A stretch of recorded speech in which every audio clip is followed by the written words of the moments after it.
I tell the truth. Hand on the Bible. Yeah, I tell the truth. Hand on the Bible. I tell the truth. All right. So, do Christians worship Christmas, and how to celebrate Christmas correctly? I redid the video, so I wanted to add. Oh yeah. So, forms of worship. I'm going to deal with the forms of worship. I believe that we have forms of worship that that we would apply to God, that we could say are being applied to Christmas. Dedication, time spent, sacrifice, and dedication, time spent, sacrifice, and money. Some people go in debt for Christmas.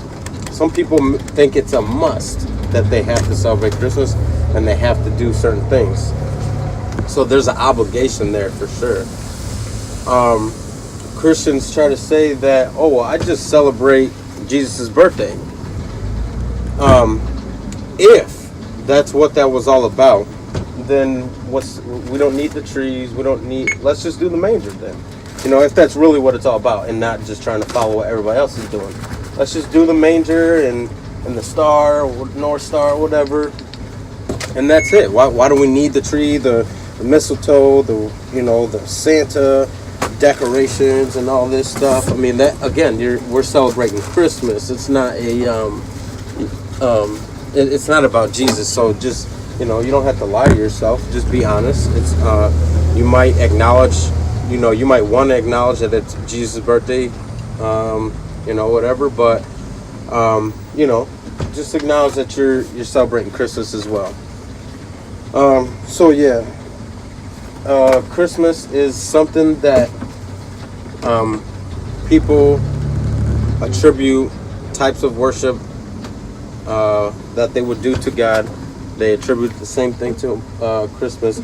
So I would say, in a sense, that Christians are worshiping Christmas, and a lot of Christians are way more enthusiastic about Christmas than they are Christ.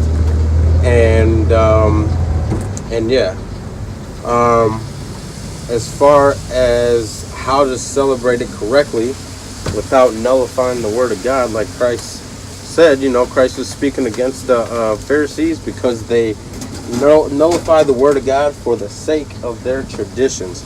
So that is because we are lying to our kids. I think, in my opinion, we are lying to our kids, thus nullifying the Word of God, because the Word of God says not to lie, and we're just we're lying to our kids, telling them Santa doesn't is about Santa, about his reindeer, blah blah. And then back again to touch on the worship thing is we have these songs, oh Christmas tree, how beautiful are thee, and you better watch out, you better not cry, Santa songs, you know what I mean? And these are songs that are sung about the person or to the thing, and that is an act of worship, and our kids learn this in school. As Christians, our kids are learning these types of things in school, and to me that's a form of worship. And especially when you're attributing false things to these things, such as Santa Claus knowing everything, as far as he knows when you're sleeping, he knows when you're awake, he knows when you've been good or bad, he has a list, he's checking it twice. And so that implies that Christ or God also has his list, and the fear of Santa is upon them, and not the fear of the Lord. Or the fear of the Lord is one thing, but then you also have the fear of Santa, because you better watch out, you better not cry, and then you see Santa's coming back, or he's coming. And Christ is coming too, or God, or whatever.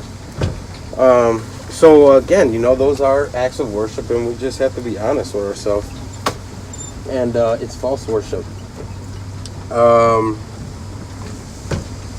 As far as it being pagan, again, I'm not going to go too far with that, because I'm just going to say that it was It may have not started out pagan. Maybe some of the rituals have pagan roots, but I wouldn't say that Christmas in it altogether, I guess, isn't necessarily pagan. To me, it's kind of a wish-washy issue because you do have like Saint Nick, which is part of the origination of it, and I would say that is not pagan. I would just say some of the rituals, as far as decorating the tree and stuff like that, is pagan, and or it comes from pagan influence, and so again, I think the biggest thing is because there's other things that we do that may come along with the that come along with other nations that these people practice and they're pagan. But I think the biggest thing is understanding and doing what Christ said is not nullifying the Word of God for the sake of our tradition. So what we're doing is we're lying about Christmas and attributing things to Santa that God has and aren't true. So how to celebrate Christmas correctly, in my opinion, which in a way where it doesn't offend God or doesn't fit this bill, is to not it's to tell our kids the truth. Hey, we got this thing, this is our tradition, it's just a fun thing we do, and everybody gives gifts, everybody gets together, they have a dinner, you know what I mean? So and that's not wrong, that's not a bad thing. We just tell our kids the truth. The elf on the shelf, another addition to this thing. This is brand new. We just adding new lies to it, and we're lying to our kids and telling them like, hey, and telling them, oh yeah, this elf is gonna do these stuff at nighttime. I mean, just tell them it's a game. Watch. We have this elf, and at nighttime, I'm gonna have him do something, and you just don't know what it is, and that's the surprise. So, we don't have to lie to our kids. We can be honest with our kids and still have fun with this, and at the same time honor God and respect God and all His commandments. So with that, yeah, that's how some Christians, in my opinion, worship Christmas. But then on the other hand, that's how we can celebrate Christmas the correct way without nullifying the Word of God and putting God first. Yeah. And just to add, I think this is a good way to find middle ground because you have some people that are just like completely against it. Absolutely not. No Christmas at all. And then you have the people who are like, oh yeah, well, it's not that bad, it's not pagan. But then at the same time, they're still telling these lies. And from, in my opinion, to find a honest middle ground is to just not lie about it, not nullify the Word of God, and just and then you still celebrate Christmas. It's just a human tradition. And, I don't think God was against the human tradition as far as we aren't nullifying the Word of God.